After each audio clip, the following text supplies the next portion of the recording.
ऐसा है ना अनुज, महालक्ष्मी जी के मंदिर जब जाते हैं ना तो पुजारी को फोन नहीं कर सकते कि आज बादाम की बर्फी है तो ही आएंगे आरती में।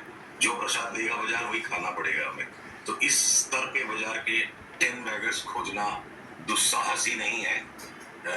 ये बिल्कुल वासना से लिप्त विचार लगता है, क्षमा करिएगा मेरे कठोर शब्दों पे। यहाँ बाजार पे हम्बल होने की जरूरत है।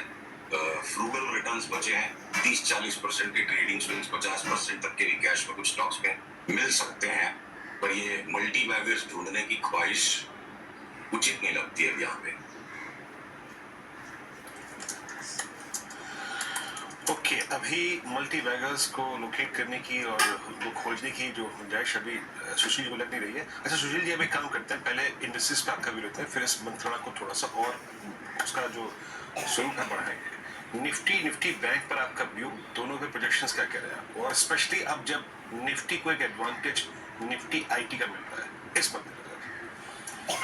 तो पीसीआर से अनुरोध है, कृपया मेरे स्क्रीन से जो चार्ट दिख रही हैं उन्हें प्रक्षेपित करें।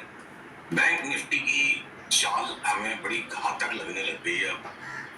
और जब किसी इंडेक्स के कंस्टिट्यूएंट्स भी सारे के सारे एक साथ अलाइंड हो, यानी स्टॉक्स के कोरिलेशंस जब स्ट्रॉन्ग हो जाए, तो बड़ा ट्रेंड बन सकता है।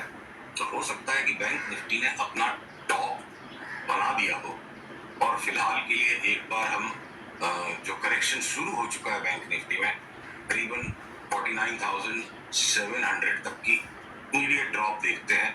और उसी के साथ साथ निफ्टी की चार्ट अगर आप देखो, ये उसके साथ साथ निफ्टी में नहीं लगता है कि जगह है 23,200 के नीचे एक बार फिलहाल जाए, और उसके बाद निफ्टी हो सकता है वापस एक नया हाई बना दे 23,700 तक का। और बैंक निफ्टी मुझे लगता है धोखा दे जाएगी, और इसके जो भी रिबाउंड होंगे वो बड़े कमजोर होंगे। हो सकता है वो आगे हमको हर वीक आपसे इस पर अपडेट्स करने होंगे। हो सकता है कि बैंक निफ्टी का पिछले सप्ताह जो टॉप आ गया उसको दोबारा रिविजिट किए बिना बैंक निफ्टी 45-44 हजार भी चली जाए, तो बैंकों के अंदर बड़ी नरमी लग रही है, चाहे आप ICICI, SBI, HDFC, Kotak, axis, जो जी मैं बेच दो। और क्यों? इसको क्यों का आंसर है कि मेरा पान वाला और मेरे न्यूज़पेपर वाले में भी सबको पता है कि बैंक में पैसा बन रहा है और बनते जाएगा, ऐसा होता नहीं है। तो आईटी के स्टॉक्स जो है वो हो सकता है निफ्टी को एक डिप के बाद नए हाई की तरफ ले जाए और बैंक में धोखा दे जाए। ओके, ठीक है।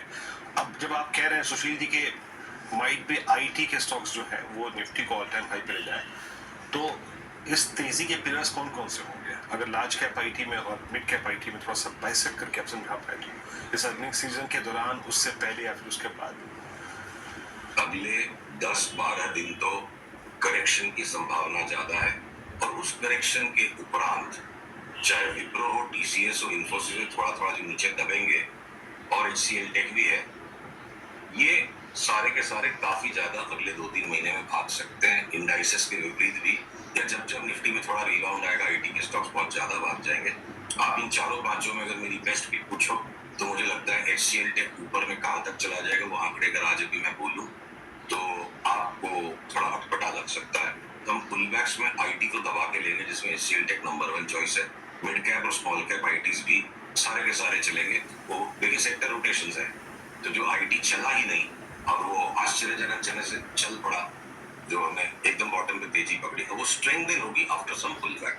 एक बार अगले 8-10 दिन के लिए कोई बैंक निफ्टी अकेले ही घट जाएगी 2000 पॉइंट, ऐसा थोड़े होता है। वो थोड़ा सा करेक्शन एक बाजार में आने के बाद हम आईटी में वापस दोबारा से नई तेजी कर सेक्टर्स की बात करते हैं। एक तो पहले केमिकल से शुरुआत करेंगे। आज केमिकल्स में अच्छे खासे मूव आ रहे हैं सुशील।